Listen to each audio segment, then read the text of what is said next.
स्वागत है आपका मेरे चैनल मूवी एक्सप्लेन स्टूडियो में। फिल्म की शुरुआत होती है तंजावुर नाम के एक शहर से, जहां पर कि हम अरुण नाम के एक लड़के को देख पाते हैं जो कि बहुत ही ज्यादा रो रहा था। वो बहुत ही ज्यादा उदास है और उसकी वजह ये है कि आज उनका घर का बंटवारा हो रहा है और आज ही उसे अपने शहर को छोड़कर जाना पड़ेगा। अरुण को अपना ये शहर, अपना घर और अपने घर के आसपास के लोग बहुत ही पसंद है। दरअसल में अरुण इस जगह से पूरी तरह से कनेक्टेड है। अरुण की बहुत बड़ी फैमिली है और सभी लोग साथ में रहा करते हैं, लेकिन बंटवारे की आग ने इस घर को बदल दिया और अरुण को अपने घर से जाते हुए रोना आ गया। घर में कुछ लोग ऐसे भी थे जो कि अरुण और उसकी फैमिली को नहीं जाने देना चाहते थे। अरुण की एक कजिन सिस्टर भी है भुवना, जिसे वो बहुत ही ज्यादा पसंद करता है। भुवना उससे कहती है कि भैया आप नहीं जाओ, लेकिन अरुण को तो जाना ही पड़ेगा क्योंकि उसके पिता की जिद है। अरुण के पास एक साइकिल भी है और उसके पिता उससे पूछते भी हैं कि क्या वो इस साइकिल को अपने साथ ले जाना चाहता है, लेकिन अरुण तो साफ मना कर देता है। वो कहता है कि किसी जरूरतमंद को ये साइकिल दे देना। जिसके बाद कहानी 22 साल आगे शिफ्ट हो जाती है,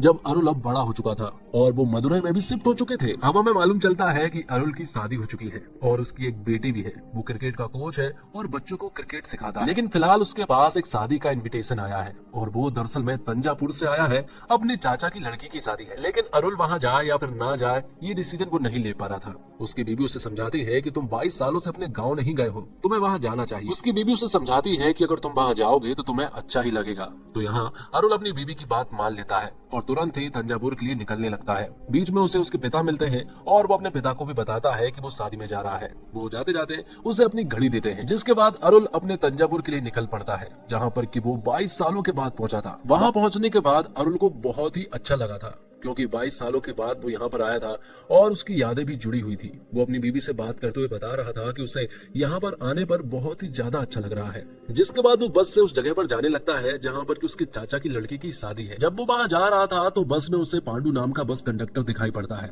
और मालूम चलता है कि अरुण के पिता पांडु के टीचर रह चुके हैं। ये सुनकर उसे बहुत अच्छा लगता है। जिसके बाद रेलवे क्रॉसिंग को पार करते हुए वो उस जगह पर पहुंच जाता है जहाँ पर की चाचा की लड़की की शादी हो रही है। यहाँ पर पहुंचकर अरुण को बहुत डर लग रहा था कि आखिर वो लोगों से किस तरह से मिलेगा, क्योंकि वो सालों बाद इनसे मिल रहा था। तभी उसकी मुलाकात एक कजिन सिस्टर से होती है। जब वो अरुण से मिली तो उससे मिलकर उसे बहुत खुशी हुई और जब वो यहाँ से चली जाती है कि अगले पल एक बंदा यहाँ पर आता है। उसने अरुण की आंखें बंद कर ली थी। वो कहता है कि हम दोनों बचपन में साथ खूब खेले हैं और तुम मुझे बहुत अच्छे से जानते भी हो। तो अरुण उससे कह देता है कि हाँ मैं तुम्हें जानता हूँ, जबकि अरुण उसे बिल्कुल भी नहीं जानता है। यहाँ पर उस बंदे ने यहाँ अरुण से साफ कह दिया था कि अगर आप मुझे नहीं पहचानने वाले थे तो मैं आपसे कभी भी बात नहीं करने वाला था। वैसे तो इस फिल्म में इस बंदे का नाम कुछ और है, लेकिन फिलहाल हम इसे सुंदरम कहकर पुकारेंगे। तो अरुण ने तो सुंदरम को बिल्कुल भी नहीं पहचाना था, लेकिन वो बस उसके सामने नाटक कर रहा था कि वो उसे जानता है। वो इसलिए क्योंकि रात को 9 से 10 बजे के बीच उसकी बस है और फिर वो वापस जाने वाला है, तो इतनी सी मुलाकात के लिए वो आकर उसे जानने की कोशिश भला क्यों करे। लेकिन सुंदरम तो अरुण के साथ ऐसे बर्ताव कर रहा था जैसे खोया हुआ उसका भाई मिल गया हो। वो पल भर भी अरुण का साथ नहीं छोड़ रहा था। वो हर पल सिर्फ और सिर्फ अरुण के साथ रहना चाहता है, इसलिए वो हमेशा उसके साथ रहकर उससे बात करने की कोशिश कर रहा था। लेकिन यहाँ पर अरुण जैसे तैसे अपने सुक्कू मामा से मिलने के लिए पहुंच जाता है और अरुण को देखकर सुक्कू मामा को बहुत खुशी हुई। सुक्कू मामा उन लोगों में से थे जो चाहते थे कि अरुण की फैमिली कहीं भी ना जाए, वो यहीं पर रहे। वो बहुत ही अच्छे इंसान है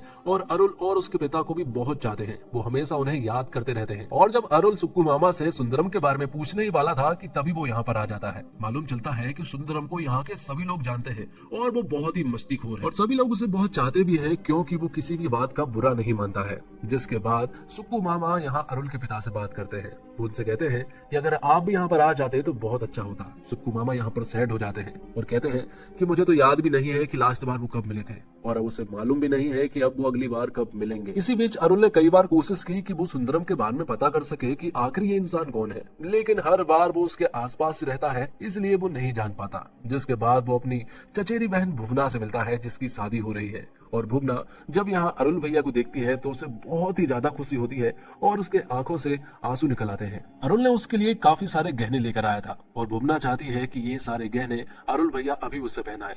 जब ये सारे गहने अरुण यहाँ पर भुवना को पहना रहा था तो यहाँ भुवना रोने लगती है और ये सीन भी वाकई देखने लायक था। जिसके बाद सुंदरम अरुण भैया को खाना खाने के लिए ले जा लेता है। यहीं पर सुक्कू मामा भी बैठे हुए थे और जब सुक्कू मामा को मालूम चला कि अरुण आज रात की बस से वापस जाने वाला है तो उन्हें बड़ा बुरा लगा कि एक तो इतने सालों बाद आया है और आज रात ही जाने लगा है। लेकिन अरुण बताता है कि उसे अपने शहर में कुछ जरूरी काम है। तो अब यहाँ से अरुण जो है वो जाने लगता है। जाते हुए वो अपनी बीवी से सुंदरम के बारे में बता रहा होता है कि मुझे यहाँ पर एक बंदा मिला है और और वो मेरे साथ ही था। उसका नाम भी उसे नहीं मालूम है और ना ही वो उसे जानता है, और अब तो कोई फर्क पड़ता भी नहीं है क्योंकि वो तो वापस आ रहा है। और जब सुंदरम को मालूम चला कि अरुल भैया भाभी से बात कर रहे हैं तो यहाँ पर सुंदरम अरुल भैया से फोन ले लेता है और भाभी से बात करने लगता है। वो उनसे इतने प्यारे तरीके से बात कर रहा था जैसे मानो वो भाभी को बहुत पहले से जानता हो और भाभी उसे बिल्कुल भी नहीं जानती है। तो अरुल भैया जब यहाँ से जा रहे थे तो सुक्कू मामा को बहुत बुरा लगा, क्योंकि एक तो वो इतने सालों के बाद आया था और इतने कम समय में ही वो यहाँ से जाने लगा था। ये देखकर तो सुंदरम के आंखों में भी आंसू आ गए थे।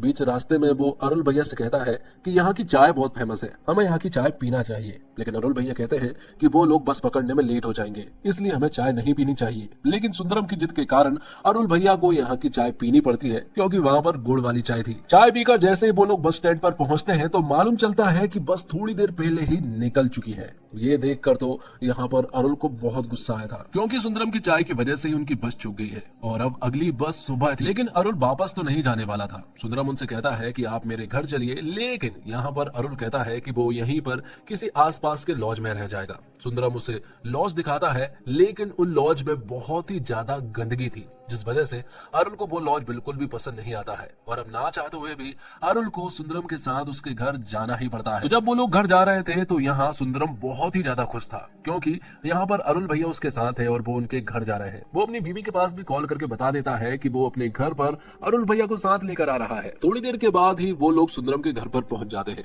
वहाँ वो सुंदरम की वाइफ से मिलते हैं। मालूम चलता है कि सुंदरम की वाइफ भी अरुल भैया को बहुत अच्छे से जानती है। वो यहाँ पर अरुल भैया को बताती है कि ये आपके बारे में बहुत बात करता है। लेकिन अरुल को बहुत ही ज्यादा अजीब लग रहा था, वो इसलिए क्योंकि वो सुंदरम को नहीं जानता है और उसे अपने फ्लैशबैक की कुछ बातें याद भी नहीं है। इसलिए दीवार पर लगी कुछ फोटोज के द्वारा वो याद करने की कोशिश करता है कि आखिर ये बंदा कौन है, ताकि वो इसे पहचान सके। लेकिन दीवार पर लगी फोटोज के द्वारा तो उसे कुछ भी नहीं पता चल पाता है। वो सुंदरम से पूछ भी नहीं सकता है कि आखिर वो कौन है, क्योंकि इतना सारा वक्त साथ में बिता जो लिया है। इसलिए अब अरुल भैया तो सुंदरम से बिल्कुल भी नहीं पूछ सकते हैं कि आखिर वो कौन है। जिसके बाद वो लोग शराब पीने लगते हैं और यहाँ पर बहुत सारी बातें भी करने लगते हैं। सुंदरम यहाँ पर अरुल भैया से कहता है कि उसकी बचपन से इच्छा थी कि वो हमेशा आपके साथ रहे और आपकी तरह रहे और आपकी तरह ही बने। जिसके बाद सुंदरम अरुल भैया को अपने सांड से मिलाने के लिए ले जाता है। वो बताता है कि जब इस सांड को उसने अपने घर लेकर आया था तब ये बहुत ही ज्यादा दुबला पतला था, इसको खाने तक की हिम्मत नहीं थी। लेकिन जब यहाँ पर सुक्कू मामा ने उसे ट्रेनिंग दी तो ये बहुत ही तेज हो गया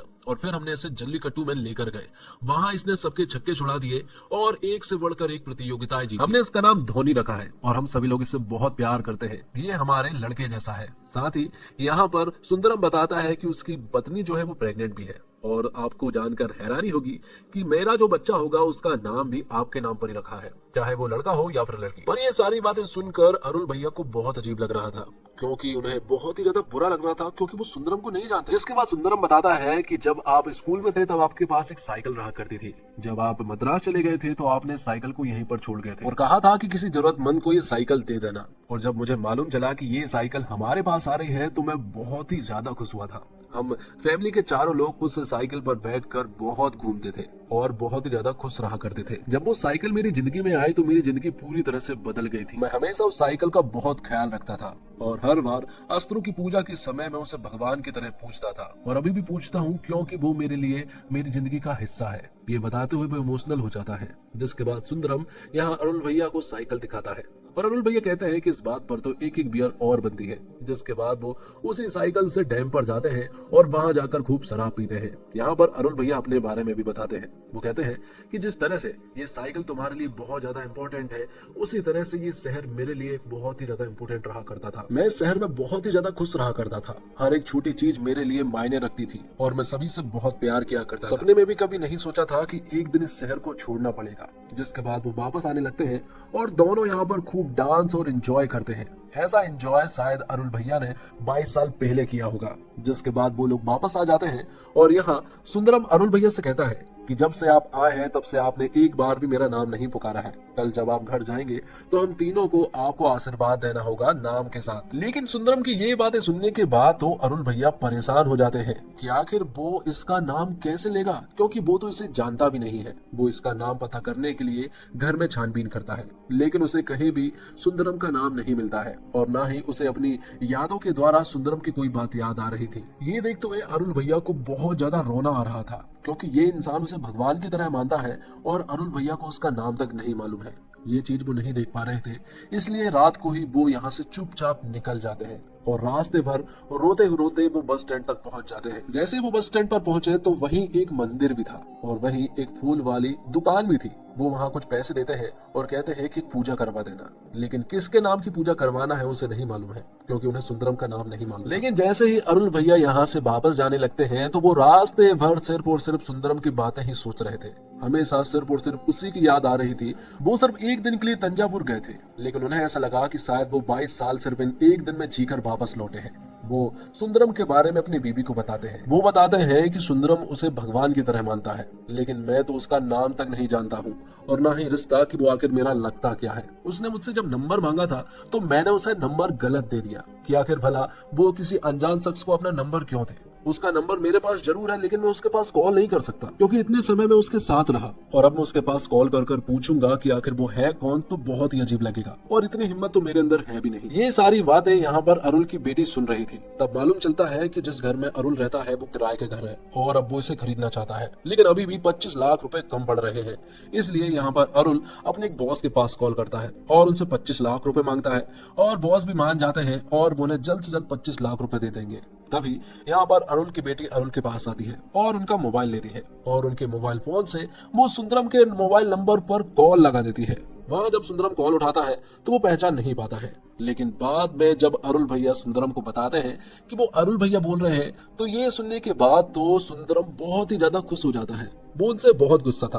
कहता है कि आखिर आप मुझे इस तरह से अकेले छोड़कर कैसे जा सकते हैं? कोई इंसान आखिर बिन बताए यहाँ से कैसे जा सकता है? मैंने आपको कई बार कॉल लगाने की कोशिश भी की थी, लेकिन हर बार कोई और ही उठा रहा था। अरुल भैया यहाँ पर सुंदरम से कहते हैं कि मुझे तुमसे कुछ जरूरी बात करनी है। यहाँ पर सुंदरम कहता है कि वो जरूरी बात तो मुझे मालूम है, मुझे मालूम है कि आपको पैसों की जरूरत है क्योंकि सुक्कू मामा ने मुझे बताया था। सुंदरम कहता है कि ज्वेलरी और बैंक बैलेंस को मिलाकर मेरे पास 15 लाख रुपए है, मैं आपको दे सकता हूँ। लेकिन अरुल भैया कहते हैं कि मुझे तुमसे इससे भी ज्यादा जरूरी बात करनी है। वो कहते हैं कि मैंने शादी में तुम्हें गलत नंबर दिया था क्योंकि मैं तुम्हें जान नहीं पाया था कि आखिर तुम कौन हो। मैं तुम्हें अभी भी नहीं जानता हूँ, ना ही पहचानता हूँ। ये सुनने के बाद सुंदरम को बहुत बुरा लगा और वो थोड़ी देर तक तो बहुत रोता है, लेकिन सुंदरम दिल का बहुत साफ था, इसलिए वो अरुल भैया से कहता है कि मैंने आपको इसके लिए माफ कर दिया, लेकिन आपको भी मुझे माफ करना होगा। वो इसलिए क्योंकि उस रात जब हमारी बस छूटी थी तो वो बस जबरदस्ती मैंने छुड़वाई थी क्योंकि मैं नहीं चाहता था कि आप इतने जल्दी चले जाओ। इसके बाद वो फ्लैशबैक की स्टोरी बताने लगता है। वो कहता है कि मैं अपने घर से आपके घर पर आया था, हमारी बहुत बड़ी फैमिली है और मैं आपके साथ ही आपके साथ रहा करता था।